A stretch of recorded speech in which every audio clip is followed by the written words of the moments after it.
good, guys? Thanks for tuning in. This is Disaster Tested, an interview series where I sit down with dope artists who do dope stuff, telling you a little bit about their story and their struggles and how they remain unshook through all of that. So today I am sitting down with my man Poser Raps, and I need you to introduce yourself to the people who don't know you right now. P. What's up, y'all? I go by Poser. You can find me everywhere at Poser Raps. That's my handle, but hip-hop artist based out of San Diego, California. So have you ever gotten involved with producing or I guess visual arts, or are you strictly focusing on lyricism? Strictly focusing on lyricism, mainly a hip-hop artist. I like that. Just rapping.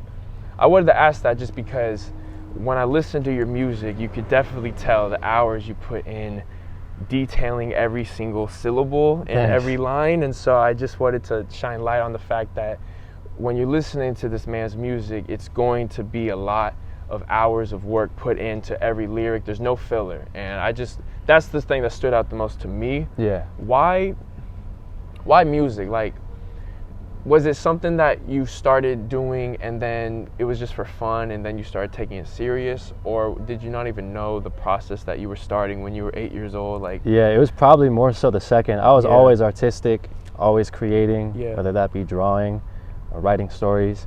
But I think something about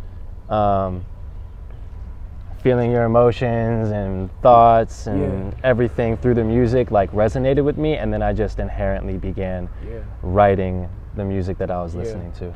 I really like your music, for real. Like, thank you. And the reason why I got you sitting here today is it really correlates with UNSHOOK and just the ideals of, you know, going through struggles and staying strong through it and being stronger than whatever hits you. And you know that sometimes that brings vulnerability, and you could really see that in your music as well. Give me a couple like key points of your life that really influenced the content of your lyrics.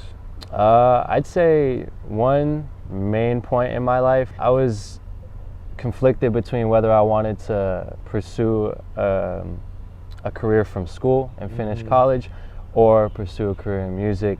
And that was a conflict that I struggled with, and it fucked with me in terms of my sense of identity. I didn't know who I wanted to be.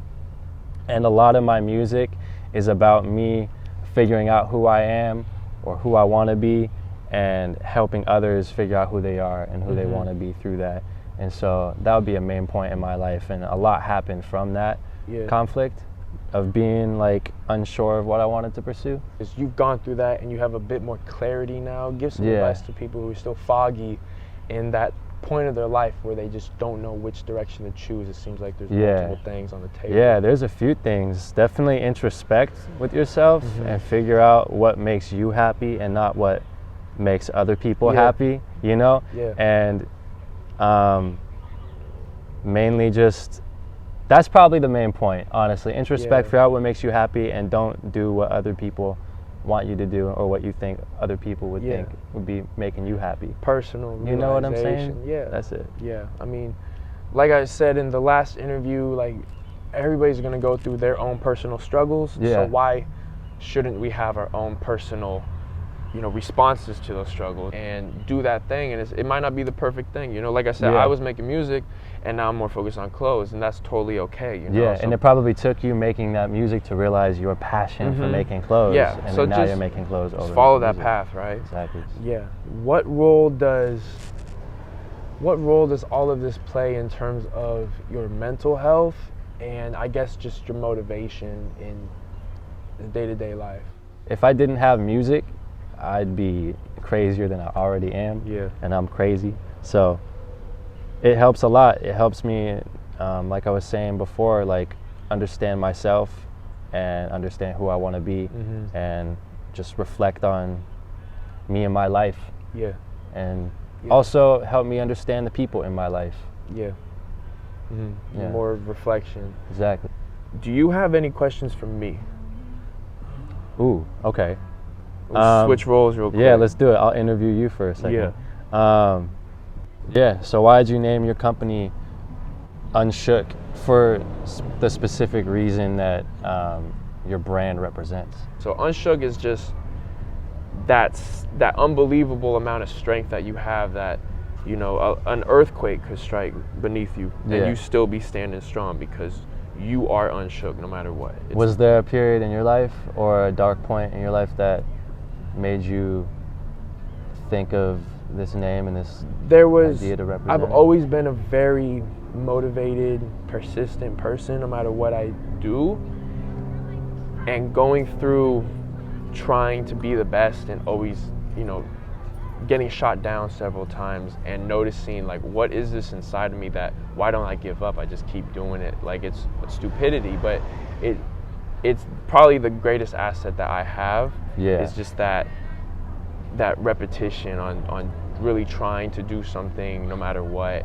You almost have to be stubbornly delusional to accomplish any dream. There's a lot of people in my life before I started UNSHOOK who have gone through more severe things than myself. My brother getting in a motorcycle accident and living through that. My grandfather dying of cancer. Watching my mom go through that and the emotional effect it had on her. Just countless things. I just noticed this pattern, you know, like we all go through these disasters. Yeah. But we all wake up the next morning and continue to pursue what we love to do. And so I was just like, you know, if I could describe that resiliency and that stubbornness in one word, it would be unshook. Yeah. I think it captures it perfectly. Yeah. I want to talk about your music just a little bit, projects you got coming up. Yeah. Anything that you're releasing soon that you might want people to get their ears on. Yeah, so I've been doing and I'm continuing a series on Instagram and mainly YouTube, just the internet, called Backseat Freestyle. Right. So basically what I do is I take famous mainstream or underground rappers instrumental that fans request and I rap on it for about 2 minutes. And there's going to be a new surprise with that series that I'm going to install with it. So it's going to be a revamped sort of series. So I'm doing that. It's all written, right? All written, yeah. Of So course. I'm doing that Backseat Freestyle series, all meanwhile making singles and working on a project, but there's no details for that yet. Well, guys, there's going to be links to his Instagram as well as any of his music for you guys to listen to. I need you guys to get your ears on Poser. I'm telling you, when I say no filler, that's really the only way I can describe his music. Other than that, you know, he got a lot of stuff planned for the future. So really get connected with his Instagram so you can stay up to date with another local San Diego artist putting in work. There's also going to be links down in the description to UNSHOOK clothing, and just for being on our YouTube channel, you're going to get 10% off. So click that link, use that code down there, have fun finding what you like in UNSHOOK, and you got anything else to say to these people? Not really, just click that link and check out my music, especially my YouTube channel. Hey, everybody, stay UNSHOOK and go do something cool today. Most importantly, I love you guys. See you later. Who knows? My girlfriend's saying I'm arrogant, mother's thinking I'm self-absorbed, father's feeling I'm parented, brothers knowing I'm well assured, family's believing I'm spoiling, friends are sensing I'm hurting some, I'm aware I'm annoying them, I'm expressing I'm hurting none. Yeah, but that's just Jordan, who's focused on no one else's perspective.